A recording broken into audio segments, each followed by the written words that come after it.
आप सबका हमारे चैनल पौराणिक कथाएं में हार्दिक स्वागत है। आज हम आपके लिए जो वीडियो लाए हैं उसका शीर्षक है सावन की शिवरात्रि पर व्रत और कथा पर आधारित है। तो आती इस कथा के बारे में हम विस्तार से जानते हैं। सावन शिवरात्रि व्रत कथा प्रति वर्ष जुलाई माह में सावन की शिवरात्रि मनाई जाती है।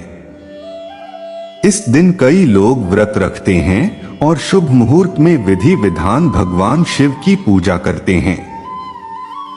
यहां हम आपको बताएंगे सावन शिवरात्रि के दिन कौन सी कथा का पाठ करना जरूरी होता है। सावन की शिवरात्रि का हिंदू धर्म में विशेष महत्व माना जाता है। ये शिवरात्रि श्रावण मास के कृष्ण पक्ष की चतुर्दशी तिथि को मनाई जाती है। इस दिन शिव के भक्त शिवलिंग का जलाभिषेक करते हैं और भगवान से सुखी जीवन की कामना करते हैं। इस दिन व्रत रखने का भी विशेष महत्व माना जाता है। कहते हैं जो भी भक्त श्रावण शिवरात्रि पर सच्चे मन से व्रत रखता है उसके जीवन के सारे दुखों का अंत हो जाता है। यहां हम आपको बताएंगे सावन शिवरात्रि की पावन कथा के बारे में विस्तार से। यहां सावन की शिवरात्रि पर व्रत रखने वाले शिव भक्त जरूर पढ़े ये पवित्र कथा। प्राचीन समय की बात है। एक शिकारी था जिसका नाम चित्रभानु था। वह जंगल में शिकार कर अपने परिवार का पालन पोषण करता था। एक बार वह एक साहूकार से लिया गया कर्ज नहीं चुका सका, जिससे नाराज होकर साहूकार ने उसे बंदी बना लिया। सहयोग से उसी दिन महाशिवरात्रि का पर्व था। बंदी गृह में रहते हुए चित्रभानु ने वहां शिवरात्रि व्रत और भगवान शिव की महिमा से जुड़ी बातें सुनी। उसके मन में एक अजीब सी शांति उतर आई। संध्या को साहूकार ने उससे फिर ऋण का हिसाब मांगा तो शिकारी ने वचन दिया कि वह अगली सुबह चुका देगा। साहूकार ने उसे छोड़ दिया। रिहा होते ही चित्रभानु जंगल की ओर शिकार के लिए निकल पड़ा। दिन भर भूखा प्यासा रहने के कारण वह थका हुआ था। सूर्यास्त के बाद वह एक जलाशय के पास पहुंचा और एक बेल वृक्ष पर चढ़ गया। उसे उम्मीद थी कि रात के समय कोई जानवर वहां पानी पीने जरूर आएगा। जिस पेड़ पर वह बैठा था उसके नीचे एक शिवलिंग स्थापित था जो बेलपत्रों से ढका हुआ था। शिकारी को इसकी जानकारी नहीं थी। जैसे ही उसने मचान बनाने के लिए शाखाएं तोड़ी, कुछ बेलपत्र और पानी की बूंदें शिवलिंग पर गिर पड़ी और अनजाने में ही उसके पहले प्रहर की पूजा हो गई।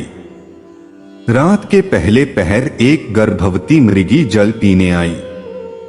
शिकारी ने धनुष ताना, तभी मृगी बोली, मैं गर्भवती हूं, कृपया मुझे जाने दो, प्रसव के बाद लौटकर आऊंगी। शिकारी ने उसे दया से जाने दिया। इस तरह उसका व्रत और रात्रि जागरण चलता रहा।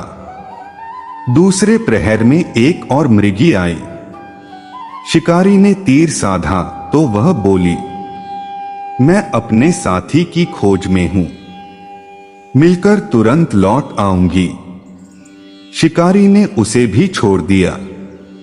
तीसरे प्रहर में एक मृगी अपने बच्चों के साथ पहुंची। शिकारी फिर से तीर चलाने को हुआ, लेकिन मृगी ने आग्रह किया कि उसे बच्चों को उनके पिता के पास छोड़कर आने दिया जाए। शिकारी ने फिर से दया दिखाई और उसे जाने दिया। हर बार जब शिकारी तीर चलाने को होता तब कुछ बेलपत्र और पानी की बूंदें शिवलिंग पर गिरते रहे और इस तरह उसकी पूजा क्रमशः पूरी होती रही। रात के अंतिम प्रहर में एक मृग वहां आया। शिकारी ने सोचा, अब कोई बहाना नहीं मानूंगा। लेकिन मृग बोला, अगर तुमने मेरी तीनों पत्नियों को माफ कर दिया है तो मुझे भी थोड़ी देर का जीवन दान दो। हम सब तुम्हारे सामने लौट आएंगे। शिकारी ने मृग को भी जाने दिया। कुछ ही देर में मृग अपनी तीनों पत्नियों और बच्चों के साथ वापस आया। शिकारी यह देखकर बहुत भावुक हो गया। उसकी आंखों से आंसू बह निकले और वह समझ गया कि करुणा ही सबसे बड़ा धर्म है। उसने शिकार का जीवन छोड़ दिया और शिव भक्ति में लीन हो गया। भगवान शिव उसकी भक्ति और करुणा से प्रसन्न हो गए। उन्होंने शिकारी को दर्शन देकर उसे गुह नाम दिया और आशीर्वाद स्वरूप जीवन में सुख, समृद्धि व भक्ति का वरदान दिया। यही गुह बाद में भगवान श्री राम का घनिष्ठ मित्र बना। कहते हैं कि इस दिन व्रत करने और भोलेनाथ का अभिषेक करने वाले भक्तों की सभी मनोकामनाएं पूर्ण होती हैं। महादेव की कृपा पाने के लिए सावन शिवरात्रि पर इस व्रत कथा का पाठ जरूर करना चाहिए। सावन शिवरात्रि की कथा सुनने से सभी इच्छाएं पूरी होती हैं और पापों से मुक्ति मिलती है।